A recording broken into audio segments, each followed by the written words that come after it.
10 ბრალდებული 4 საანაცვლოდ ამერიკის შეერთებულმა შტატებმა რუსი ჯაშუშების სამშობლოში ექსტრადირების გადაწყვეტილება მიიღო. ამერიკული ლაინერი Boeing 767, რომლის ბორტზეც რუსეთის 10 აგენტი იმყოფებოდა, ვენის აეროპორტში დაეშვა, სადაც 4 პატიმარზე გაცვალეს. გაცვლის შემდეგ თვითმფრინავმა ვენის აეროპორტი მომენტალურად დატოვა. ამ გადაწყვეტილებას რუსეთის საგარეო უწყება აფასებს და აღნიშნავს, რომ ეს აქცია ორ ქვეყანას შორის ურთიერთობის გაუმჯობესებას ემსახურება და მოსკოვისა და ვაშინგტონის სტრატეგიულ პარტნიორობაზე დადებითად აისახება.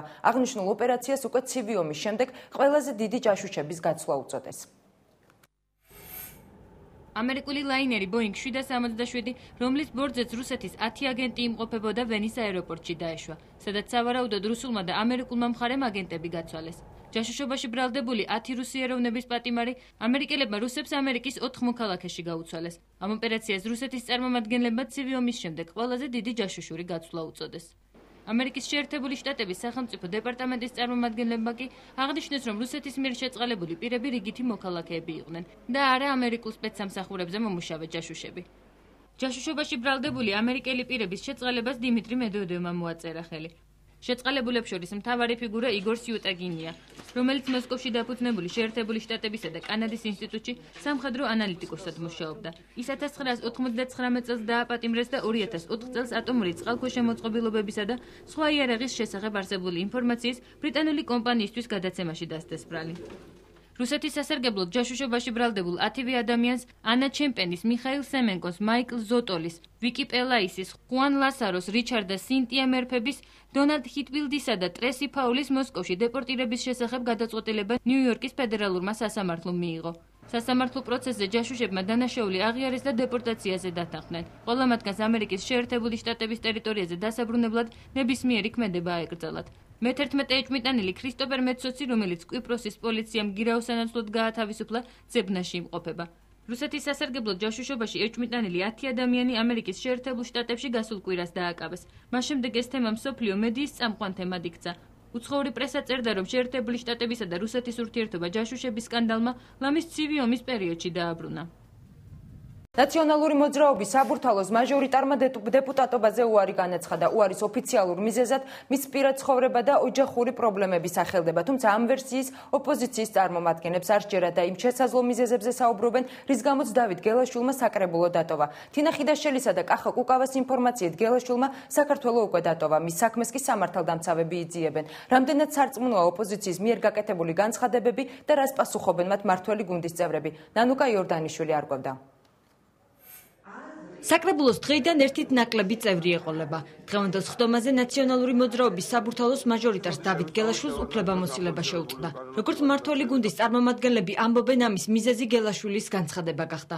დავით გელაშვილმა თბილისის საკრებულოს შესაბამის კომისიას მიმართა განცხადებით, რომლის ტექსტშია წერია, რომ ეს არის მისი, ასე ვთქვათ, პირადი გადაწყვეტილება რაღაც მოსაზრებების გამო.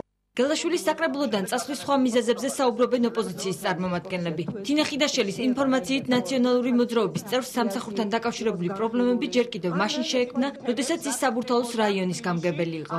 ფიქრობ, რომ ის არის მსხვერპლი რაღაცა გარემოებების, რაღაცა ვითარებების.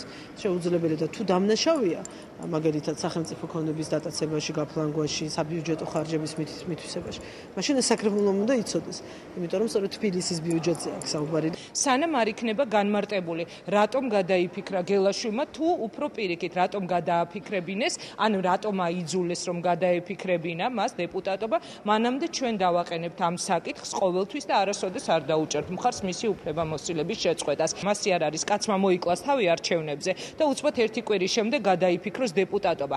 კონსერვატიული პარტიის ლიდერის ინფორმაციით კი გელაშვილზე სისხლის სამართლის საქმე უკვე აღძრულია. კახა კუკავა ამბობს, რომ გელაშვილს თანამდებობის დატოვება აიძულეს, თუმცა ვერ აკონკრეტებს, რატომ გახდა გელაშვილი ხელისუფლებისთვის პოლიტიკურად არასაიმედო.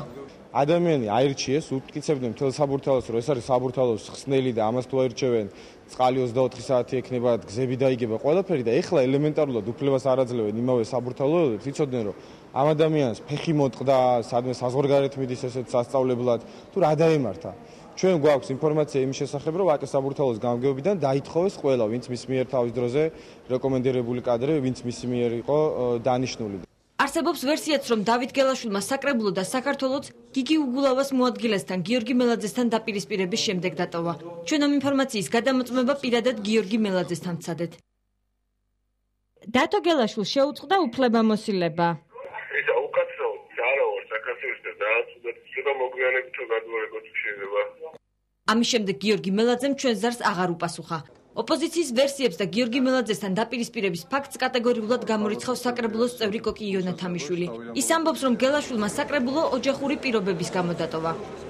ეს არის ადამიანის პირადი გადაწყვეტილება, თუ ვინმე საინტერესებს მეტი ინფორმაცია მას მიმართონ, მაგრამ მას ჰქონდა ამის უფლება, ჩვენ აუცილებლად უნდა დაგვიკმაყოფილებინა. ამის იქით მე ვერც ვერაფერს ვერ ხედავ, ვერც კითხვის ნიშანს და კიდევ ერთხელ ვიმეორებ, ეს ნამდვილად არ არის მნიშვნელოვანი. დავით გელაშვილის უფლებამოსილების შეწყვეტას ოპოზიციამ მხარი არ დაუჭირა. საბურთალოს რაიონის მცხოვრებლებს კი საკრებულოში საკუთარი წარმომადგენელი აღარ ეყოლებათ. შუალედური არჩევნები საკრებულოს ახალი წევრების ასარჩევად მხოლოდ იმ შემთხვევაში დაინიშნება, თუ საკრებულოს 5 კანდიდატი მაინც დატოვებს.